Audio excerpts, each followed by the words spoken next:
Hey everybody, how are you all doing? I hope you're doing well. My necklace has turned the wrong way around.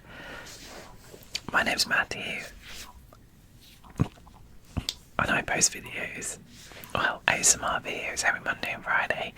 So if you love the tingles,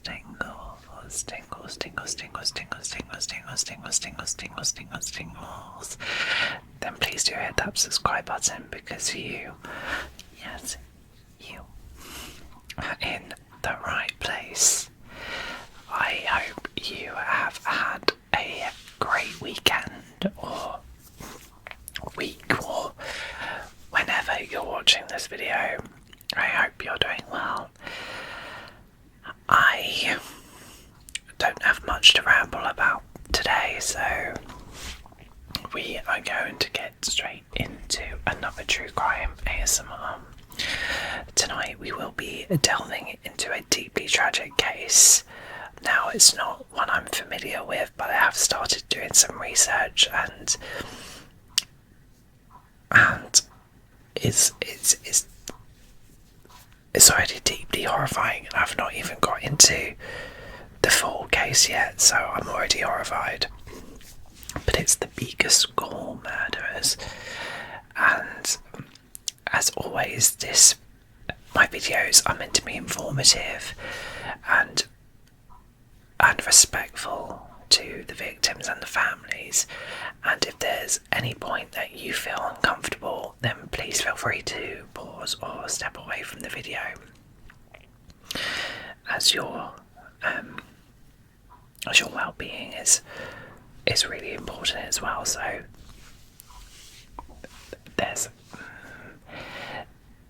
it's a hard one when it comes to true crime because these are true stories.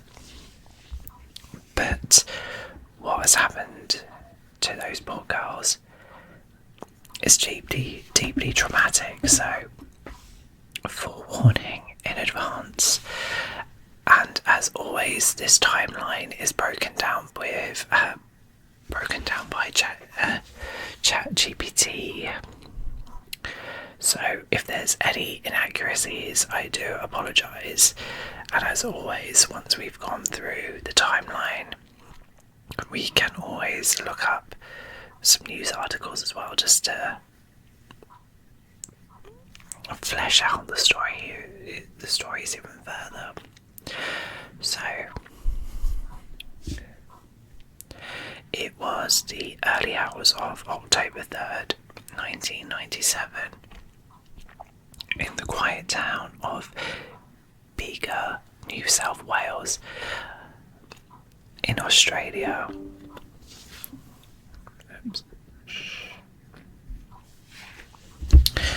When two best friends, 14-year-old Lauren Barry and 16-year-old Nichole Collins, had planned to sleep over, but during the evening they decided to go for a walk. They had no idea that this innocent decision would lead to an unthinkable tragedy. As they walked along the rural roads, they were spotted by two men, Leslie Camilleri and Lindsay Beckett. The two men were criminals with violent histories, prowling the area in search of trouble. They stopped their car, pretending to offer the girls a ride, whether out of trust or simply the pressure of the moment. Lauren and Nichole got in. It would be the last time they would be seen alive.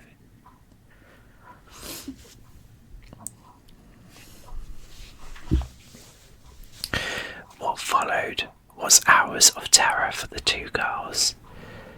Leslie and Lindsay drove them over 400 kilometres, subjecting them to horrific abuse. The nightmare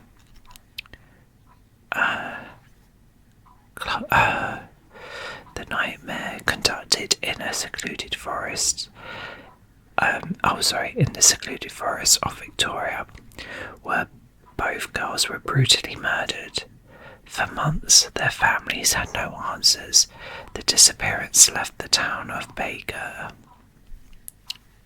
in complete shock. It wasn't until November 1997 that the authorities got a break in the case. Lindsay, the younger of the two perpetrators, confessed to police, revealing the horrifying details of that night. His testimony led to the discovery of the girls and their remains in a remote area near Fiddler's Green Creek. In 1999, justice was served, where Lindsay Beckett, who cooperated with police, received 2 life sentences with a non-parole period of 35 years. Leslie, the more violent of the two, was sentenced to life without parole. The court described the crimes as among the worst in Australian history. Lauren and Nichole's families were left with the unimaginable grief. Their memory, however, lives on in the hearts of those who knew them and those who have heard their story.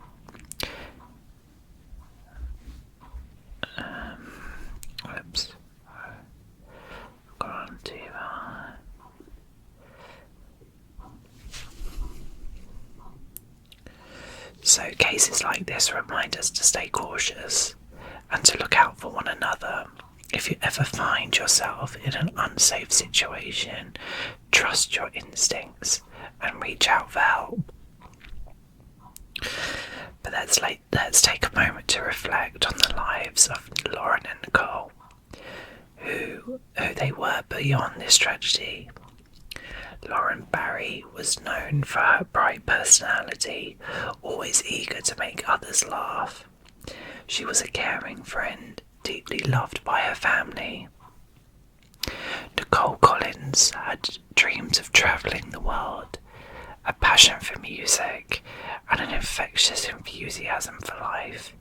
These two girls had futures full of potential, stolen in an act of senseless violence.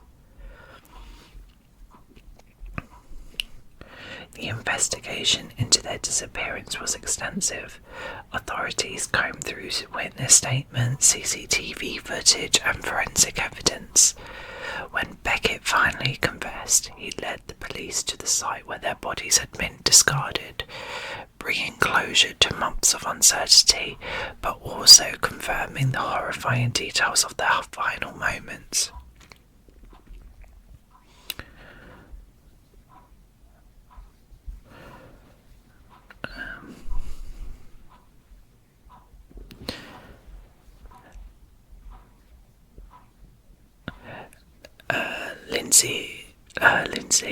Lindsay and Leslie had long histories of crime.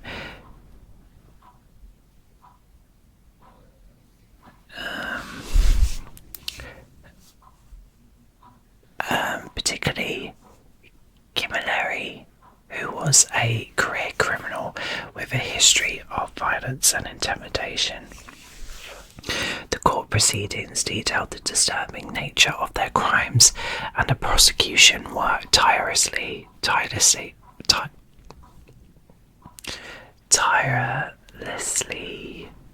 I still think I said that wrong, but you know what I meant.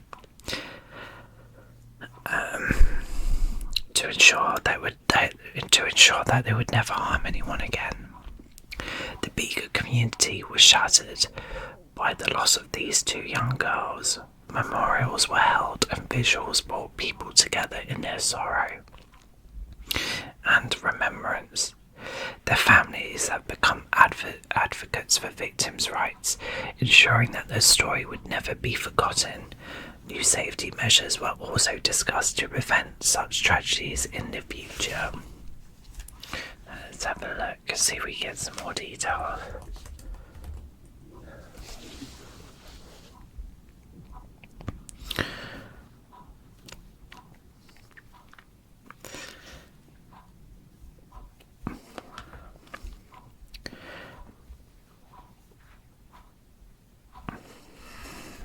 Okie dokes. Okay, so the Bega Schoolgirl murders, brother speaks out 20 years on.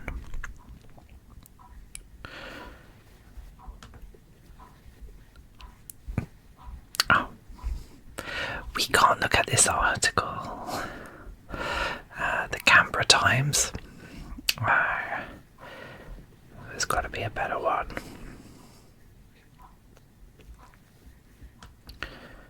Okay.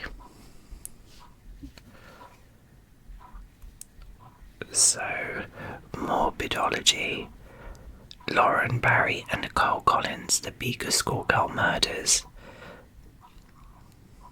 In 1997, the tranquility and peace that defined Claru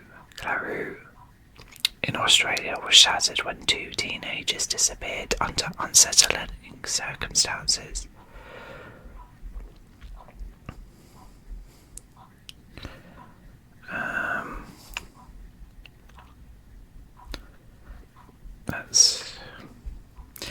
In the southern reaches of New South Wales in Australia lies a quiet hamlet of Claru. Sorry, I've butchered that. Tucked away south of Bega, this close-knit community with its lush green pastures and rolling landscapes was home to a mere 400 residents in 1997. In the heart of prime South Coast Dairy County, Claru boasted a tranquil rural lifestyle where neighbours knew one another by name. 14-year-old Lauren Barry and 16-year-old Nichole Collins were best friends and students at Bega High School. They bonded over their shared love of horse riding and bushwalking. Lauren was soft-spoken but was extremely outgoing and full of life. She wanted to work with small children or animals.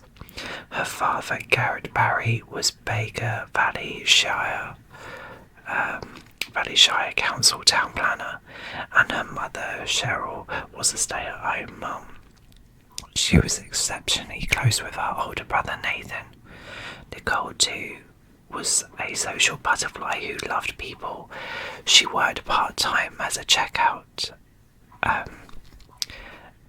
part-times at the checkout in Coles supermarket.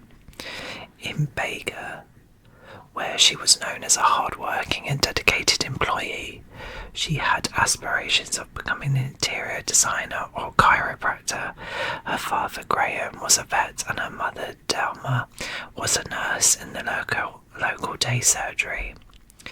Among Lauren and Nicole's circle of friends were Sarah Brennan and Rebecca Kemble.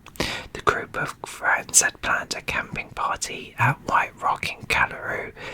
White Rock was in the Evans Hill area, an area that both girls knew very well. It was only 1 or 2 kilometres away from their homes. Lauren was a champion long distance runner and had run numerous bush tracks in the area. The camping party was to celebrate Lauren's upcoming 15th birthday, and he invited a number of local boys and girls, as well as Nathan, Lauren's brother.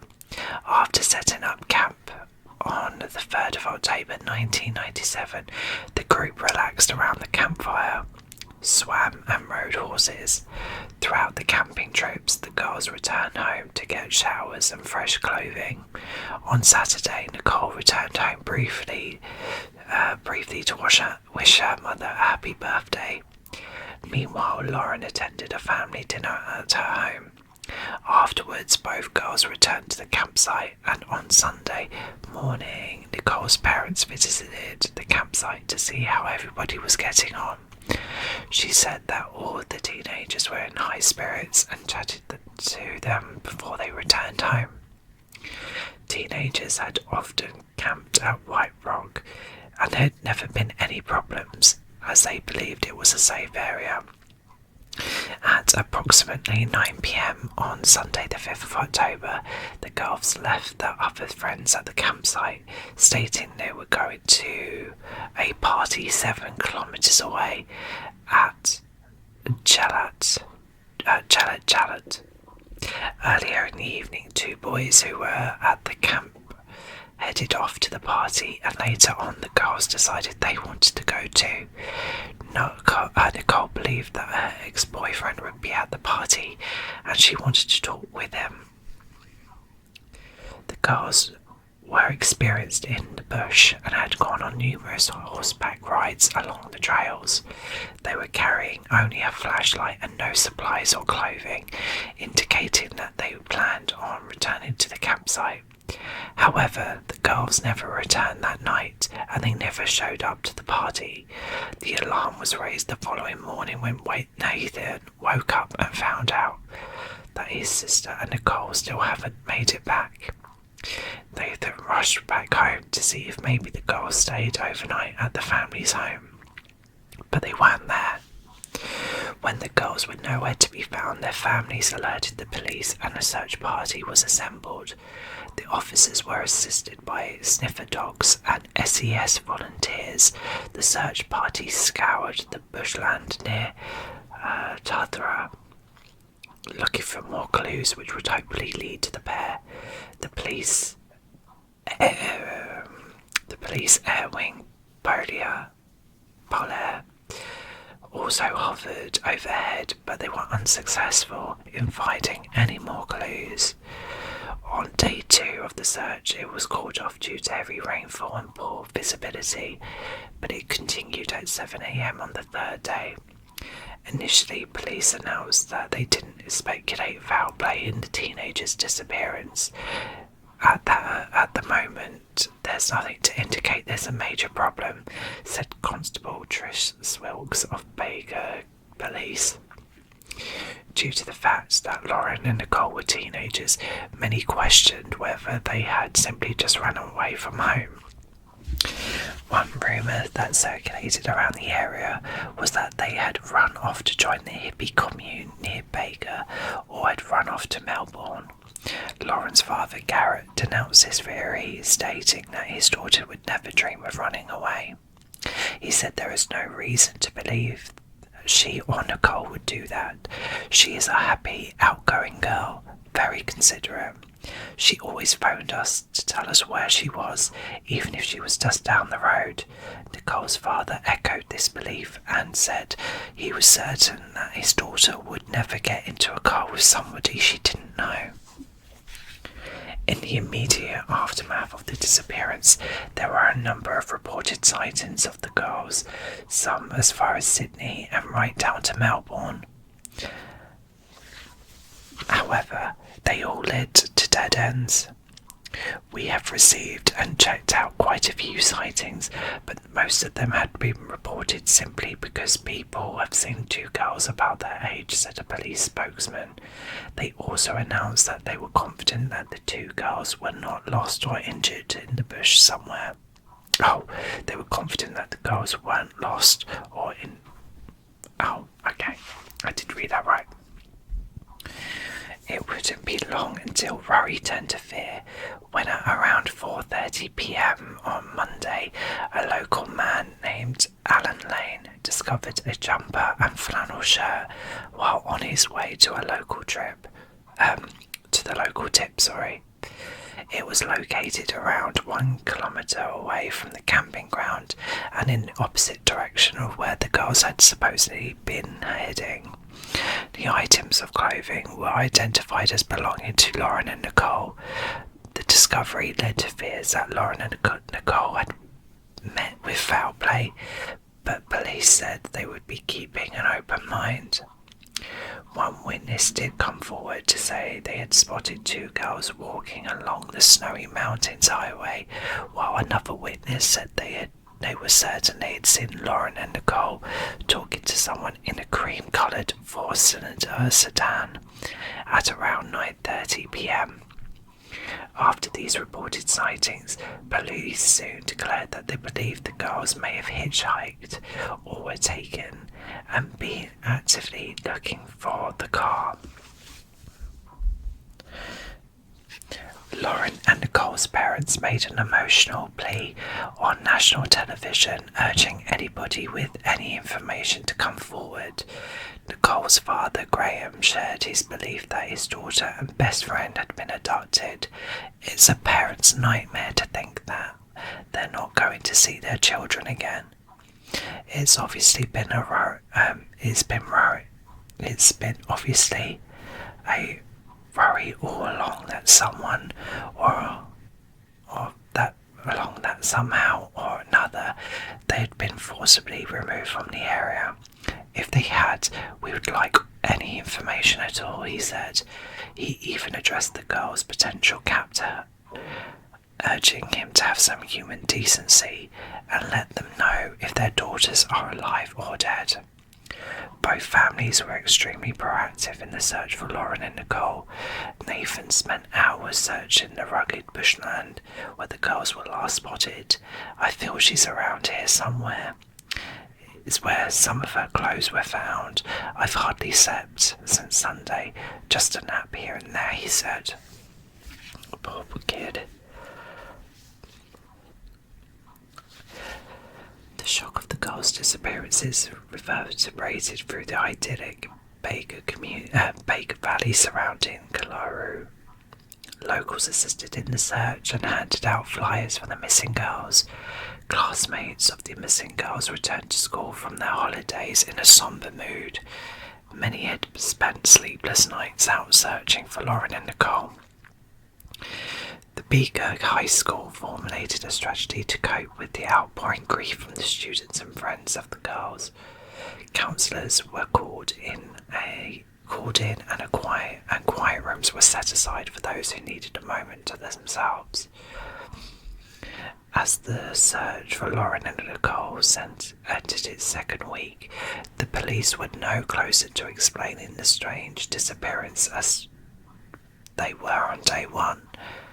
By this point in the investigation, police were stopping cars along the Snowy Mountains highway and questioning the drivers. One driver told the police he'd seen the girls walking on the Tuthra Road around 25 minutes after they'd left the campsite. He told police that the girls were alone. Police also decided that they would re-interview the friends and family of the girls, but they offered no further insight as to where they could be. The hopes of finding the girls was quickly fading with each day that passed. The possibility that they had been abducted and killed continually gained momentum with each passing day. Police had a theory that they had been adopted.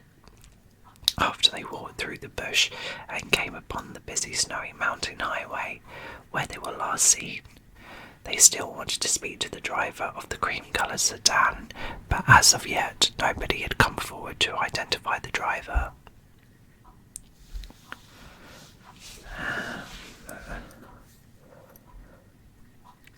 There was little traction in the case until the 12th of November, when police announced they had arrested two men in relation to the disappearance. Police placed the families on notice and said that a breakthrough in the case was imminent, but did not elaborate further. The men had been arrested after an informant called the police and said the men had been speaking suspiciously about the case and that they were in Bega around the time of the girl's disappearance. When police brought them in for questioning, they found evidence in the car which had been stolen by two men. Initially, they were tight-lipped about what they had found, but later disclosed that they had found blood-stained clothing. In another development, the AFP divers began searching a section of Lake Burley Griffin near Lennox Gardens. They announced that they were looking for a possible weapon. The girls' families, as well as the public, were left in the dark as the police and the AFP refused to comment. was the fact that they were looking for a weapon confirmation that Lauren and Nichole were dead. The following day, it was announced that the badly decomposed bodies of Lauren and Nichole had been discovered lying beside the bank of Fiddler's Green Creek near the Cann Valley Highway. There was no attempt made to conceal their bodies. Police confirmed that they had both been sexually assaulted and then stabbed repeatedly. Those poor girls. They'd been there for some 6 weeks. And we will have some difficulties determining what's happened, said Victorian Homicide Squad Head Chief Inspector Rod Collins. He also disclosed that they had reason to believe that Lauren and Nichole had been there since the day they disappeared, and that they had been murdered where they were found. They'd been taken down a very steep incline across the creek, and we believe that's where they lost their lives, said Collins. Detective Shane Boggs, who had become close with both families, had the task of sharing the crushing news to them. The discovery of their bodies ended the agonising 6-week search for the two girls, and shattered the innocence of their quaint town. Graham admitted that he and his wife Delma had been expecting the worst, but he said the details about what his daughter and her best friend had suffered was worse than he imagined. I can believe that. He had asked to see his daughter's body so he could share her pain, but his request was turned down. Inspector Shane Boggs said that he had been protecting Graham by not allowing him to see his daughter's body. Instead, the families visited the site of where the girls were killed. The names of the two men, aged 23, were not initially released to the public, but police did confirm that they had led the police to the bodies and they had found the murder weapon in Lake Burley. One of the men, who was currently on bail after his trial on child sex assault charges, was aborted. He had been facing 10 charges of sexually assaulting a 12-year-old girl, but the charges were aborted because of what the judge said were extraordinarily prejudicial comments. Extraordinary prejudicial comments by the New South Wales Minister for Police, Mr. Paul Whelan. 3 weeks after this, Lauren and Nichole were abducted and killed. Oh my god. The grim revelation led to many questioning why such offender wasn't under close surveillance. Well, I would agree with that. Why wasn't he? The two men were finally identified as Leslie Camilleri and Lindsay Beckett. Leslie was born in Liverpool in May of 1969. By 1981, he was a familiar face in Minder Children's Court after charges of breaking and entering and stealing. Over the next 5 years, he was a regular in the juvenile justice system for charges of theft, car offences, carrying a weapon, and possession and absconding. Around 1968, he headed to Queensland, and in 1989, he was in trouble with the law once again. He was charged with 15 counts of unlawful use of a car, 8 counts of breaking and entering, and 92 counts of charging. When he broke into the home, Camilleri would steal anything from TV sets and stereos to ice lollies and dog leads. In April 1997, Camilleri was charged with possessing stolen goods, and in October 1995 he had been charged on 10 counts, including 6 of sexual intercourse with a child and 1 of indecent assault. committed against an 11-year-old girl. He went on trial in September 1997, but as mentioned earlier, the trial was aborted after the judge ruled comments from a police officer as extremely prejudicial. Well, that was a huge mistake on that judge. He should have been locked up. I think the evidence was quite clear, regardless of any comments. Lindsay Beckett was born in one of the poorest parts of New Zealand. He was the product of rape and was born when his mother was just 15 years old. He never knew his father but was abused by his stepfather, who was an angry drunk. By age 13, he was drinking alcohol, smoking marijuana. As a teenager, he abandoned his family and fled to Australia, where he drifted through southern New South Wales, living a life of crime. He funded his lifestyle by breaking into cars and assaulting and robbing people.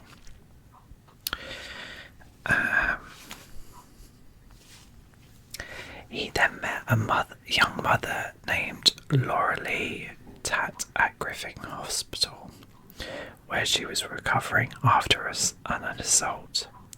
The two moved in together over the course of 6 years. Beckett routinely beat and raped Tat, who bore him 3 children. While Beckett was a career criminal, he was certainly no criminal mastermind. He didn't hide his tracks or attempt to conceal evidence, and was pretty easy to catch. In April 1997, Beckett was suspended from driving after a high-range drink driving event. The following month he was fined $100 for offensive conduct, and the following week charged over marijuana found in his car. Then in June, he was committed to trial on charges of sexual assault, but was given bail. With both men on bail, they headed towards Canberra. In the wake of the murders, many questioned how Camilleri and Beckett had been allowed by the justice system to roam through New South Wales without fear of being locked up. Both men had over 200 criminal convictions between them both, the tragic tale lurking beneath the murders was that both men should have been locked up at the time of the murders. Beckett especially should have never been released on bail. I completely agree.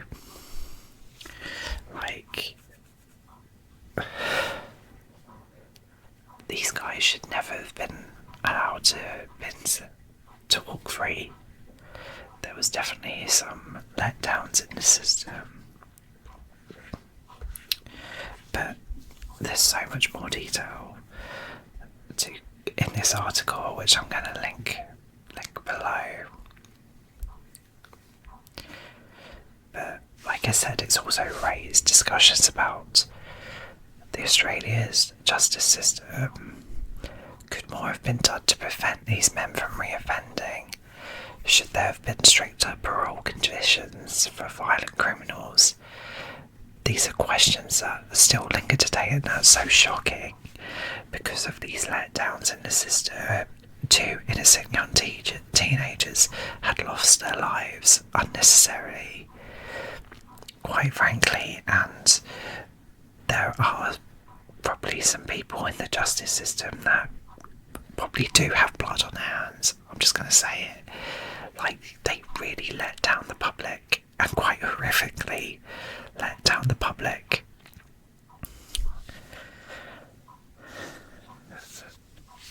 Poor Lauren and Nichole. I think the police were right to not let Graham see the body. I mean, it had been 6 weeks. They'd been badly decomposed to where they weren't probably able to work out what more could have happened to them, not as if what they had discovered was enough, but that's just horrifying in itself. That, if there was, that's gone unnoticed.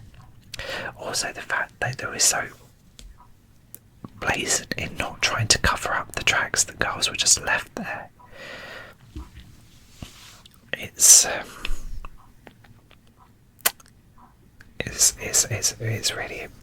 It's really horrific. But thank you everyone for joining me tonight.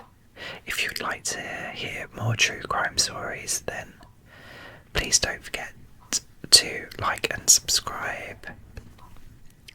And remember to stay safe, be kind, and I shall see you in my next video.